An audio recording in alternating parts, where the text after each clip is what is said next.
नमस्कार दोस्तों, जय श्री राम। आज हम आपको सुनाने जा रहे हैं हनुमान जी की ऐसी पावन कथा जिसे मंगलवार के दिन श्रद्धा से सुनने से भक्तों की हर मनोकामना पूरी होती है। कहा जाता है कि जो भी सच्चे मन से हनुमान जी का स्मरण करता है उसके जीवन से संकट दूर हो जाते हैं। अगर आप भी चाहते हैं कि जीवन से दुख दूर हो, घर में सुख समृद्धि आए और हर मनोकामना पूरी हो, तो इस कथा को अंत तक अवश्य सुनें और कमेंट में जरूर लिखें, जय बजरंगबली। बहुत समय पहले की बात है। एक वन में अंजना माता नाम की एक तपस्विनी रहती थी। वे भगवान से एक ऐसे पुत्र की कामना करती थी जो महान, शक्तिशाली और भगवान का परम भक्त हो। उनके पति थे केसरी, जो एक वीर वानर योद्धा थे। अंजना माता ने वर्षों तक कठोर तपस्या की।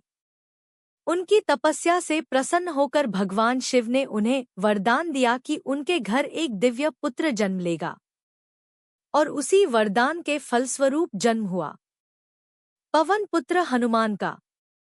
क्योंकि वायु देव ने भी इस दिव्य जन्म में महत्वपूर्ण भूमिका निभाई थी, इसलिए उन्हें कहा जाता है पवन पुत्र हनुमान। बचपन में हनुमान जी बहुत चंचल और शक्तिशाली थे। एक दिन उन्होंने आकाश में चमकते हुए सूरज को देखा। उन्हें लगा कि यह कोई मीठा फल है, और वे सीधा आकाश में उड़ते हुए सूरज को खाने के लिए पहुंच गए। यह देखकर सूर्य देव भी आश्चर्य में पड़ गए।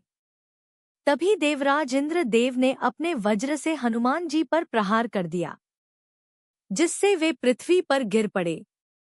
यह देखकर वायु देव क्रोधित हो गए और उन्होंने पूरी पृथ्वी से वायु रोक दी। तब सभी देवताओं ने मिलकर हनुमान जी को कई दिव्य वरदान दिए, जिससे वे असीम शक्तिशाली, अजर अमर और देवताओं के समान शक्तिशाली बन गए। भाग 3, राम भक्ति की शुरुआत। समय बीतता गया। एक दिन हनुमान जी की मुलाकात हुई भगवान राम से। जैसे ही हनुमान जी ने राम जी को देखा, वे तुरंत समझ गए कि यही उनके आराध्य हैं। उन्होंने विनम्रता से कहा, प्रभु, मैं आपका सेवक हूँ, मुझे अपने चरणों में स्थान दीजिए। तब से हनुमान जी ने अपना पूरा जीवन भगवान राम की सेवा में समर्पित कर दिया। जब रावण ने सीता माता का हरण कर लिया, तब राम जी ने उन्हें खोजने के लिए हनुमान जी को भेजा। हनुमान जी समुद्र के किनारे पहुंचे और फिर उन्होंने एक ही छलांग में विशाल समुद्र पार कर लिया। यह उनकी अद्भुत शक्ति का प्रमाण था। लंका पहुंचकर हनुमान जी ने सीता माता को अशोक वाटिका में खोज लिया। उन्होंने राम जी की अंगूठी देकर सीता माता को विश्वास दिलाया कि राम जी जल्द ही उन्हें बचाने आएंगे। इसके बाद हनुमान जी ने पूरी लंका में उत्पात मचा दिया।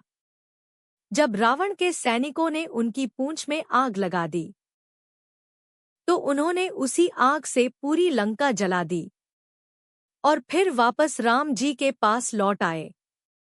राम और रावण के युद्ध के दौरान लक्ष्मण गंभीर रूप से घायल हो गए। तब वैद्य ने कहा कि उन्हें बचाने के लिए हिमालय से संजीवनी बूटी लानी होगी। तब हनुमान जी तुरंत हिमालय पहुंचे, लेकिन जब वे संजीवनी बूटी पहचान नहीं पाए तो उन्होंने पूरा पर्वत ही उठा लिया और रणभूमि में ले आए। उनकी इस भक्ति और शक्ति को देखकर सभी देवता भी आश्चर्य में पड़ गए। राम जी ने हनुमान जी की भक्ति से प्रसन्न होकर उन्हें आशीर्वाद दिया कि जब तक इस संसार में रामायण की कथा सुनाई जाती रहेगी, तब तक हनुमान जी इस धरती पर रहेंगे और अपने भक्तों की रक्षा करते रहेंगे। कहा जाता है कि मंगलवार का दिन हनुमान जी को समर्पित होता है। इस दिन हनुमान चालीसा पढ़ना, राम नाम का जप करना और हनुमान जी की कथा सुनना अत्यंत शुभ माना जाता है। जो भक्त सच्चे मन से ऐसा करता है, उसके जीवन से संकट दूर हो जाते हैं। दोस्तों, हनुमान जी केवल शक्ति के देवता ही नहीं हैं। वे भक्ति, सेवा और समर्पण के प्रतीक हैं। अगर हम भी सच्चे मन से भगवान को याद करें, दूसरों की मदद करें और धर्म के मार्ग पर चलें, तो निश्चित ही हनुमान जी की कृपा हम पर भी बनी रहती है। अगर आपको यह कथा अच्छी लगी हो तो वीडियो को लाइक और शेयर जरूर करें और कमेंट में लिखें, जय श्री राम, जय बजरंगबली।